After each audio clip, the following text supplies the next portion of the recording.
Tuesday's inflation report offers some good news for Canadian consumers. StatsCan reports the annual inflation rate fell to 2.9% in January, much more than economists expected, as we paid less for gas. Price growth decelerated in 5 out of 8 components in the Consumer Price Index, which also included food. There are also some positive signs for the Bank of Canada, with underlying price pressures easing and headline inflation falling back to the central bank's target range. Joining us now to unpack the figures is Dr. Moshe Landa, economist and professor at Concordia University. Dr. Lander, thank you very much for joining us today. Hello. Were you surprised by the figures? Yeah, I think we were expecting somewhere around 3.1, 3.2. So 2.9 is substantially different enough that it was a surprise to, I think, most people that were expecting the inflation numbers. And does this mean possibly that the worst is behind us in terms of dealing with inflation? Well, I wouldn't go that far. We've been down to 2.9 already, and then we bounced back up into the 3 range. I don't know that this is necessarily a smooth trend that's going to continue down to 2.0, but it's a promising sign that we can still reach below that 3% upper limit that the Bank of Canada has. So it is a sign that the interest rate increases over the last couple of years have been working and doing what they're supposed to. It's now just a matter of squeezing out that last little bit to get to the 2% mid-range that the Bank of Canada likes. Now, we saw a CPI decline in many aspects, but the real key focus here was on gas. And some premiers, like the Premier of Manitoba and Saskatchewan, are pointing to their gas tax reductions as a leading factor in overall inflation coming down. How much of the reduction in terms of the price of gas is related to tax policy as opposed to market forces?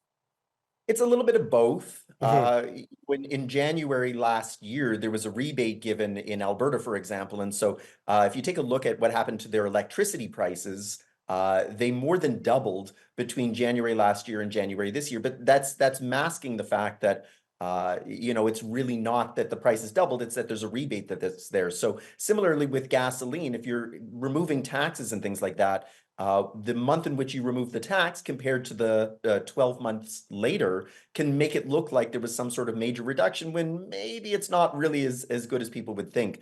That's why it's not so clear that we're necessarily looking at staying in that 1 to 3% range forever.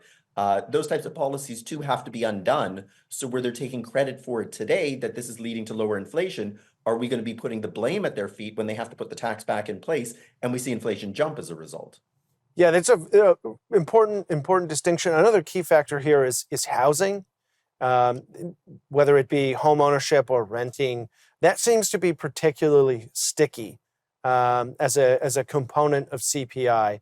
Are we making any progress here on that part? Because that is a huge factor in terms of the cost of living for the average Canadian. Yeah, we're not making progress. Rent and mortgage prices were up about 6%, so that's more than double the average inflation number, and that's making up the vast majority of inflation. That makes up about, say, 30%, 35% of the basket. So if you figure that those prices rose about 6%, that means the remaining 65 to 70% of the basket only went up about 2%, which is the Bank of Canada's target. Rent continues to rise because just demand is outstripping supply. And even the Bank of Canada has said there's very little that interest rates are going to be able to do about that. That's more an issue of the massive increase in the number of Canadians, not just from immigration, but also just the number of Canadians that are coming of age and need to be kicked out of their parents' basement and find a place of their own. As long as demand outstrips supply, I think we're going to continue to see that's a stubborn figure. You mentioned the basket, the CPI basket. What in the basket didn't decelerate? Well, I mean, you said that food prices were rising a little bit slower, but they're still rising above average. Remember that when we talk about 2.9%, that's the average within the basket. So that means for every gasoline that's outright falling and for every food price that's rising a little less slowly, there's still going to be other things that are rising faster. So transportation was a little bit lower, food was a little bit lower, rent and mortgage was a little bit higher, and those make up the vast majority of the basket. The rest of that stuff is a lot of discretionary spending, which doesn't make up a huge component within the basket. And most of that stuff was around the average. And we have about 40 seconds here, but how much do you think that this is going to play a role in the central bank's next decision on rates? Oh, I think we can pretty much know that the next decision is going to be to hold interest rates steady. I think we're going to see interest rates stay where they are at least until Canada Day, and then we're going to see maybe a few slow, measured decreases in the second half of the year, but not the way that it went up is the way that it's going to come down. Dr. Lander, really appreciate you taking the time. Anytime.